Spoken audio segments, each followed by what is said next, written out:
gardeners, Amy here with Garden Up. Let's talk about wood chips.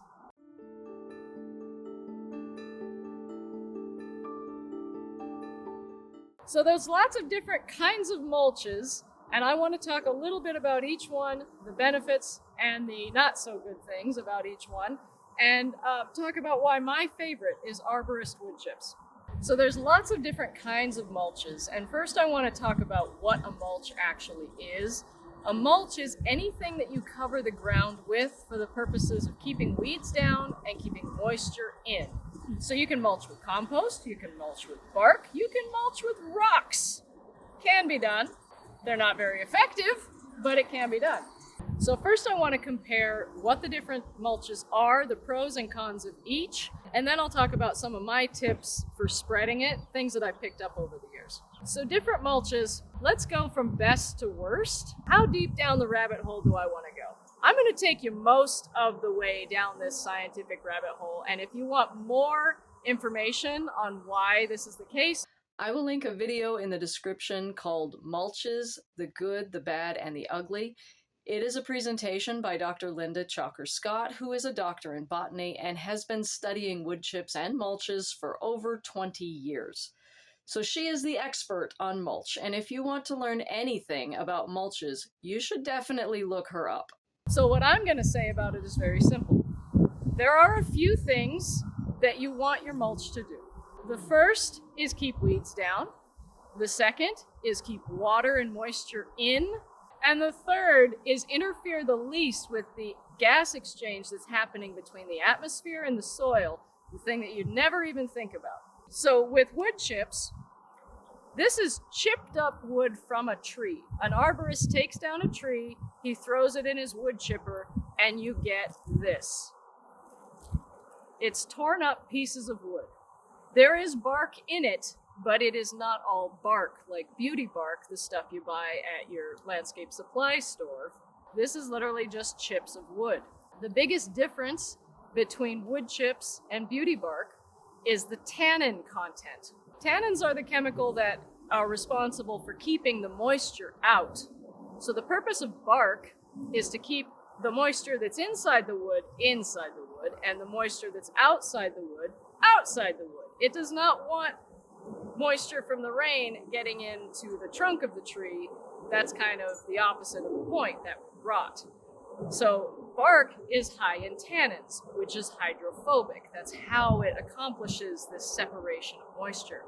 So when you cover your garden with bark, you're literally creating a hydrophobic layer over top of your soil, and the rain and the irrigation water may not be able to pass through it very easily.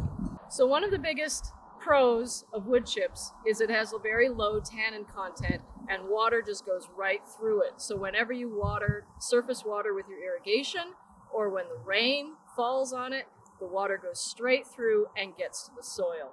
However, it shades the soil very well, which reduces evaporation. That's how it keeps moisture in. So that's thing number one. Thing number two is weed suppression. Arborist wood chips fit together really tightly, which reduces the light penetration that comes through, which means fewer weeds will survive. If they germinate at all, they won't get enough light to actually get up through all that mulch, and they will die before they ever get there. So it does actually a really good job at keeping weeds down. And after experimenting with all of the mulches, this is the clear winner on weed suppression. I really like arborist wood chips for that. And the third thing, the gas exchange, the thing you'd never even think about. There is an exchange between the gases in the atmosphere and the gases in the soil that needs to happen in order for the microbes in your soil to be healthy. I didn't know that until Dr. Chalker-Scott taught me in one of her presentations. So she actually did an experiment a few years ago comparing all the different mulches with and without landscape fabric. And what they found was that arborist wood chips at a 4-inch depth reduces the gas exchange the least out of all of the mulches. And it was an exponential amount. Each mulch got exponentially worse than the previous one. So again, that's in that video that I'll link in the description if you want to get that deep into the weeds of why arborist wood chips are so great. If you don't like the fresh from the arborist chipped look, then you can get cedar playground chips, which are essentially the same thing, but without the different sized chunks and various sticks and other random stuff mixed in. It is just wood chipped from a cedar tree, and you can get those from most any landscape supply company. Just ask specifically for engineered cedar playground chips. Let's talk about the mulches that aren't so great. Bark. Beauty bark is probably the most common mulch used in our area. It has a high tannin content, which reduces the amount of precipitation that gets down through the mulch and into the soil. But it does a good job of holding the moisture in once it does get to the soil. It does do an okay job at weed suppression, but honestly, it's more likely to kill the small plants that you wanted in your garden if it accidentally covers those than it will be to actually stop weeds from growing. I've seen this way more times than I can count. With the gas exchange, it reduces the gas exchange a little more than wood chips, quite a bit more than wood chips, but not as much as the worse mulches that we'll get into in a second. And then when it decomposes, this is another part of soil health, there's this rumor that just refuses to die that says that bark takes nitrogen out of the soil when it decomposes. That's not true. It does use nitrogen during the decomposition process, but the nitrogen doesn't go anywhere except back into the soil when decomposition is finished. So it doesn't actually steal nitrogen like people are worried about. It does put it back. It just uses it first. With wood chips, they are also the best for soil health. They decompose the fastest. They do use nitrogen, but just like all mulches, they use it to decompose and then they put the nitrogen back. So the wood chips feed your soil as they decompose in the most natural way possible, which is the other big benefit of these. With bark, it does use nitrogen again during decomposition, but it puts it back when decomposition is finished. Now we get into the mulches that have very few benefits, okay? Landscape fabric. It's not fabric like the cotton of your shirt. It's a textile made out of plastic, okay? One thing about landscape fabric that I always tell my clients is if it has a 10-year guarantee, you'll get 1 year of it actually working before it starts to fall apart. Most landscape fabrics start to break down. The weed seeds either land on top of them and germinate, putting their roots down through the fabrics, or they manage to germinate from underneath and grow up through the fabrics, which kind of defeats the purpose. Either way, fabrics don't actually stop weeds for very long. They inhibit the water from percolating to the soil worse than any other mulch we've covered so far, and they reduce the gas exchange worse than any other mulch we've covered so far. So honestly, landscape fabric is just not really a good thing to use in most garden situations. When it does break down, which it inevitably will eventually, it releases microplastics out into the environment. That's the last thing we really need right now is more loose microplastics floating out into the environment. So the irony of landscape fabric is that you pay someone to install this stuff, only to have it fail a year or two later, and then you have to pay someone like me to tear it out. It's just not worth it. Don't use landscape fabric. And then the very worst of all is landscape plastic, which has no ability to let water or atmospheric gases through. And it does stop weeds for a while, but same as the fabric, it does break down and then the weeds are going to get up through it and then you're going to release microplastics into the environment. It's not good. Don't use landscape plastics. The only time they are acceptable for use is in farm situations, which are very carefully monitored and cared for, and farmers can do whatever farmers need to do, fine. There's no place in a at-home garden for plastics. The other one that people insist on using that drives me absolutely insane is rock. Rock mulch. Oh boy, rock mulch. Rocks do not stop weeds. They catch the weed seeds and then force the weed seeds to fall down on the dirt. And then the weed seeds have a great place to germinate because all the light comes through and then they're very happy. It's nice and warm for the seeds to grow. So the seeds love growing in rock mulch. It's extremely tedious to pull weeds out of rock mulch. And it's just an awful thing. When you pull the roots up, the roots pull soil with it, which then pulls the rocks down into your soil, which then you just have rocky soil. So if you're going to use rock mulch, you also have to use some kind of membrane between it and your soil. So a fabric or a plastic, which we've already talked about how bad those are. So just don't use rock mulch, please. The only time I think rock mulch is a good idea is in a fire-wise landscape right up next to the house. And honestly, if it were me, I would prefer just straight up concrete. Be better. Just don't even use rock. It's just a weed magnet. It's a mess. One other that I'd like to mention real quick is cardboard. People love sheet mulching with cardboard. As we've discussed so far, cardboard, you can imagine, will reduce the atmospheric gas exchange between the atmosphere and the soil. It does not let water through very well. It will eventually, but not very well. It does keep weeds down. I will give it that much. It is very good at keeping weeds down until it decomposes. The downsides with cardboard, and where I exercise caution, is that there have been some studies that have found forever chemicals in the cardboard, but I haven't had time to actually read the studies yet, and I've found conflicting information about it. What the studies found was forever chemicals in mixed paper in a chicken farm situation. The study was not actually on straight cardboard in a garden situation. The controversy is that it's the mixed paper, like the shiny food takeout containers from restaurants, where the forever chemicals might actually be.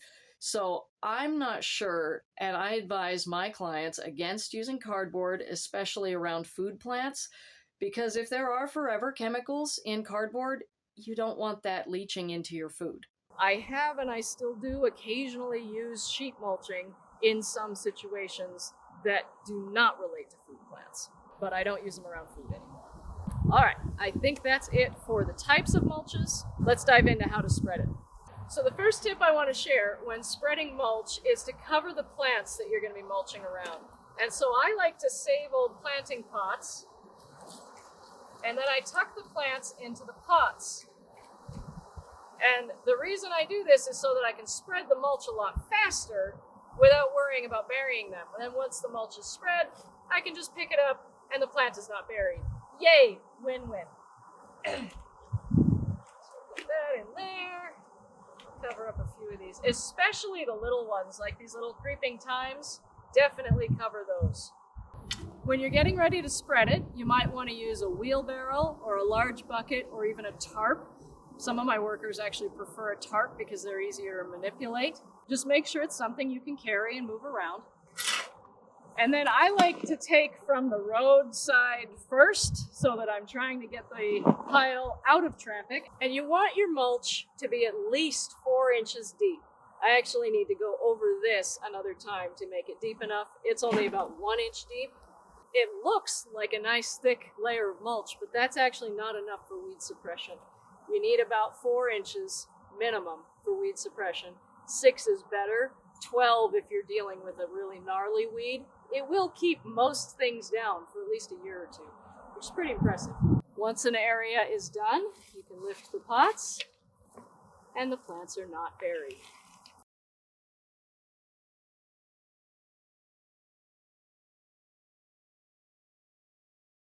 If you've got a big area to spread mulch on and you don't have too many plants in the way, you could also use like a steelhead rake or some kind of heavy rake to spread it smooth and make it nice on top. Otherwise you get a bunch of bumps and that's just not quite as pretty.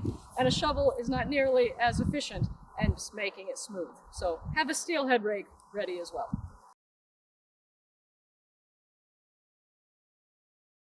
So now I want to talk about where to get arborist wood chips. You're not going to find these kinds of chips at your local landscape supply store. The reason is, this is the debris from an arborist taking down a tree. It's not pretty. You never know what kind of species you're going to get. It might be full of pine needles or leaves or garbage, like there could be actual trash in here. The sizes are vastly different. I have little chunks.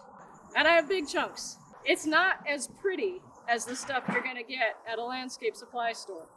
But where you get arborist wood chips is actually straight from arborists. So there's two ways to do that.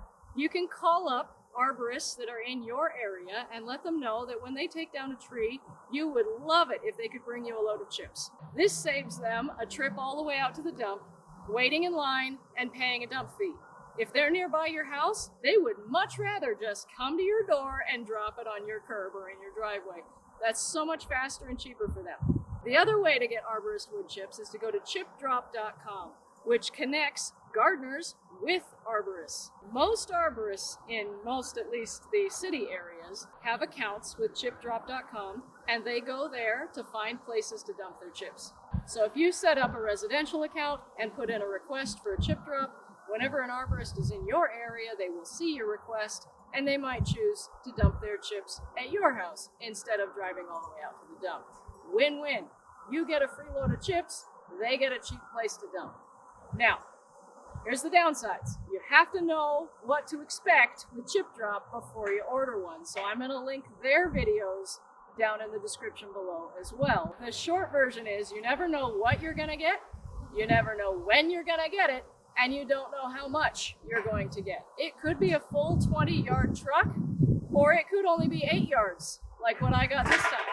I actually asked those arborists to come back again with another truckload because I needed 15 to 20 yards. So I got 16. Pretty good. Nothing to sneeze at. I'm definitely not complaining. And these are beautiful chips, especially the ones over there. So I got a pretty good amount as well. The other thing, you never know when you're going to get it. The first time I requested Chip Drop, it took 2 months for that request to be fulfilled. It arrived on December 3rd. I'm shut down for the winter already. But whatever, we spread some wood chips when it was 30 degrees. It was fun. This time, I put my request in on Monday, and I had my delivery Tuesday afternoon. You really have no idea. If there's arborists in your area, you'll get your delivery sooner. But if you live out like in the rural neighborhoods, it may be months or even years before your request is fulfilled. So it might be better for you to just order cedar playground chips from your landscape supply store. Thanks for watching this video, everybody. I hope it was valuable to you. If you liked it, please let me know by hitting the like button down below. If you have any questions, leave them in the comments. And if you haven't already done so, please subscribe so you get more gardening content in your video feed every week. Thanks again, guys. I'll see you in the garden.